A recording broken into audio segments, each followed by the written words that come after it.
2045 दुनिया अब पूरी तरह से बदल चुकी है। इंसानों का काम करने के लिए अब बहुत से रोबोट्स हैं जो इंसानों का हर एक काम कर सकते हैं। इसी आधुनिक दुनिया में हमें एलिस नाम की एक बहुत ही समझदार लेडी को दिखाया जाता है। उसके घर पर भी दो रोबोट्स हैं जिनमें से एक का नाम मोनिक है।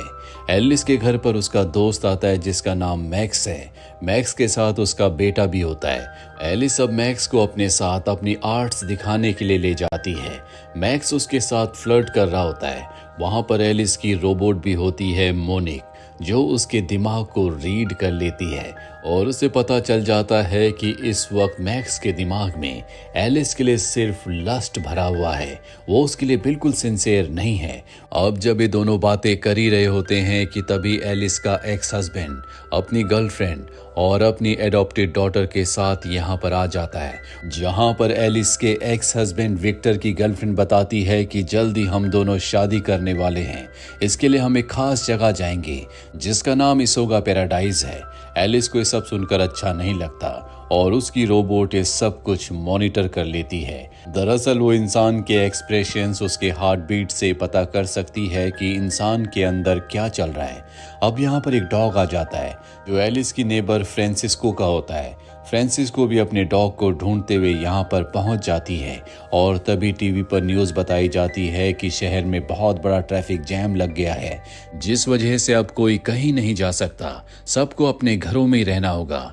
इसके बाद टीवी पर एक और ऐड आती है जो कि एक रोबोट कंपनी की होती है। उसमें बताया जाता है कि हमारी कंपनी योनिक्स के जो रोबोट्स हैं वो इंसानों से बहुत बेहतर हैं और अब हम उन्हें आर्मी में यानी कि डिफेंस में और पॉलिटिक्स में भी शामिल करने वाले हैं ताकि देश की शक्ति और सुरक्षा बढ़ सके, साथ ही पॉलिटिशियन कोई करप्शन ना कर पाए। एलिस की रोबोट ये सब कुछ सुन रही होती है और फ्रांसिस्को अपने डॉग को लेकर यहाँ से जा रही होती है। उसका डॉग तो बाहर निकल जाता है, पर जब वो बाहर निकलने की कोशिश करती है तो डोर पूरी तरह से लॉक्ड हो जाते हैं। एलिस का जो दूसरा रोबोट होता है वो कहता है कि बाहर खतरा है, जिस वजह से मैंने पूरे घर को लॉक्ड कर दिया है। ये उससे दरवाज़ा खोलने के लिए कहते हैं। तभी एलिस के हस्बैंड विक्टर का एक रोबोट जिसका नाम आइंस्टाइन है, जो उसने खुद बनाया है, वो कहता है कि बाहर योनेक्स कंपनी के जो रोबोट्स हैं उनसे आपकी जान को खतरा हो सकता है, इसीलिए हमने पूरे घर को लॉक कर दिया है। इसके बाद घर में जितने भी रोबोट्स होते हैं वो आपस में मीटिंग करते हैं, जिनकी बातों से हमें पता चलता है कि रोबोट्स इंसानों को बहुत पसंद करते हैं, वो उनकी अटेंशन चाहते हैं, ठीक उसी तरह जिस तरह से हमारे घर में कोई पेट होता है। लेकिन इंसान रोबोट्स को एक मशीन की तरह ट्रीट करते हैं। अब यहाँ पर इन सब को रात हो जाती है। ये किसी भी तरह से यहाँ से बाहर निकलना चाहते हैं। तभी इन्हें याद आता है कि घर के बाहर घर को अनलॉक करने के लिए एक इमरजेंसी हैंडल है।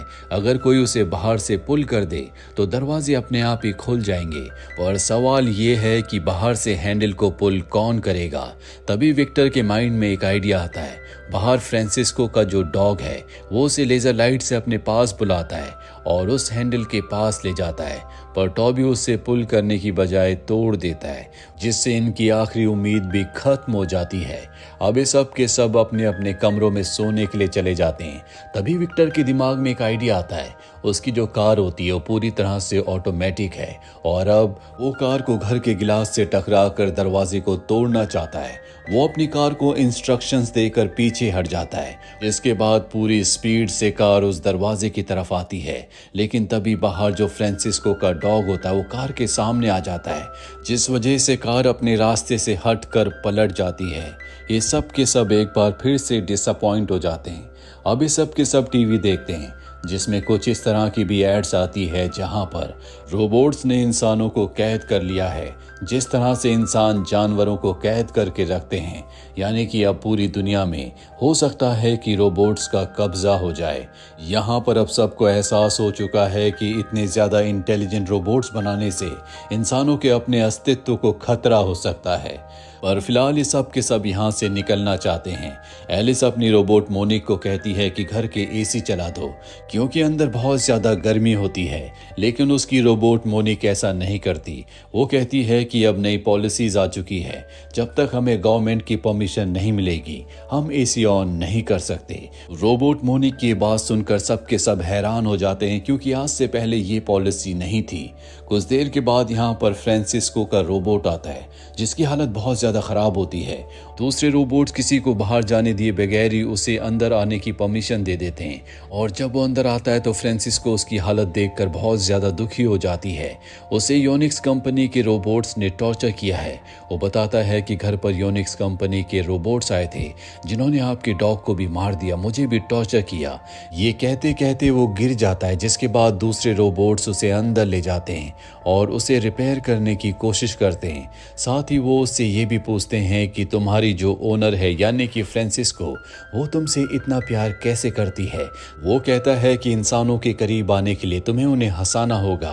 और अब सब के सब रोबोट्स अपने सिस्टम में बहुत सारे जोक्स फीड कर लेते हैं, बहुत सारी किताबें पढ़ते हैं, ताकि वो अपने अपने मास्टर को हंसा सके और उनके करीब जा सकें। ये सब के सब अपने मास्टर्स के पास जोक सुनाने के लिए जाते हैं, लेकिन इनके जोक्स किताबी होते हैं, जिनसे इनके मास्टर्स नहीं हंसते।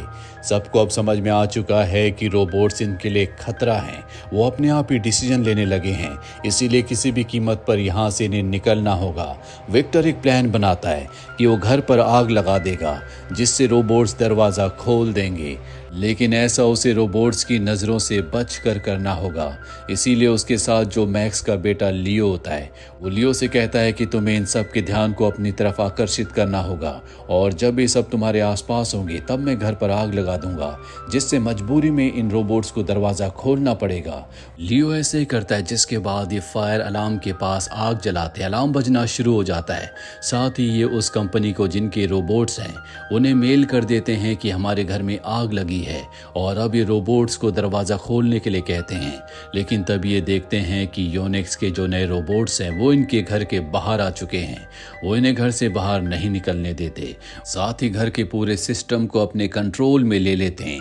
और जब विक्टर की गर्लफ्रेंड के रोबोट्स ये देखते हैं तो वो उन्हें रोकना चाहते हैं, पर बाहर जो रोबोट है वो बहुत ज़्यादा खतरनाक है। वो अपनी लेज़र से उन दोनों को भस्म कर देते हैं। ये सब देखने के बाद एलिस की जो रोबोट मोनिक है वो उसे इशारा करती है। एलिस उसके इशारे को समझ जाती है, जिसके बाद वो एक मिरर लेकर उसके पास जाती है, और जब वो रोबोट अपनी आंखों से लेज़र निकाल रहा होता है तो मिरर वो उसके सामने कर देती है, जिससे लेज़र वापस उसकी आंखों में जाती है। उसकी आंखें खराब हो जाती है, पर अब भी वो इनकी हीट से इन सब को पहचान सकता है। वो भी अंदर आ चुका है, लेकिन अब तक कोई इंसान बाहर नहीं गया।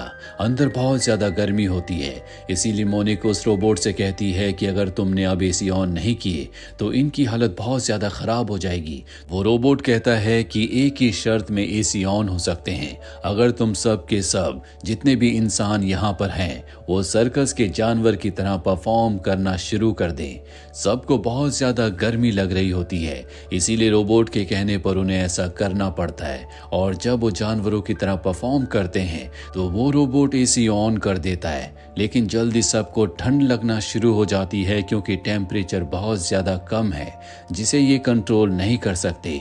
दरअसल इस वक्त में जितने भी घर होते हैं वो पूरी तरह से ऑटोमेटिक होते हैं, जिन्हें रोबोट्स कंट्रोल करते हैं, इसीलिए इनके हाथ में अब कंट्रोल नहीं है।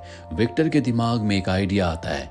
वो मोनिक से कहता है कि तुम बहुत सारे कपड़ों को गीला कर दो ताकि उनमें बर्फ जम जाए, और जब हम उन्हें पहनेंगे तो जो रोबोट है जिसने हम सबको यहाँ पर बंदी बनाकर रखा है, जो हमारी बॉडी की हीट से हमें देख सकता है, उन कपड़ों को पहनने के बाद उसे पता नहीं चलेगा कि हम कहाँ पर हैं।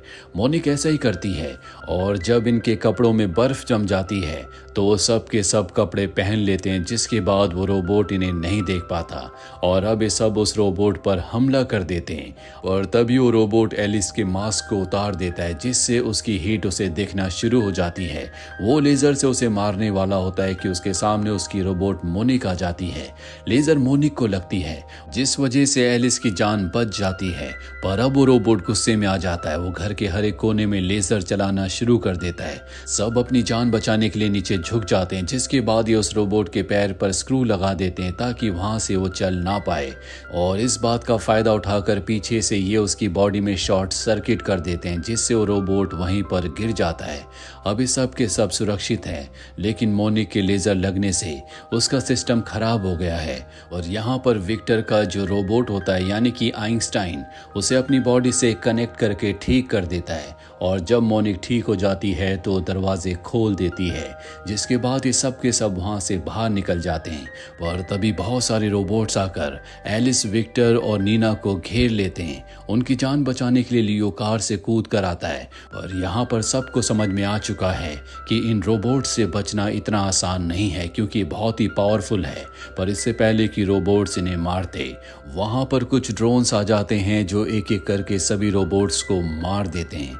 इन सबको पता चलता है कि योनिक्स कंपनी के जो ये रोबोट्स थे, उनके अंदर एक बग आ गया था, जिस वजह से ये पुराने रोबोट्स को ना मारकर इंसानों को मारने लगे, जिस वजह से योनिक्स कंपनी ने खुद अपने रोबोट्स को खत्म कर दिया।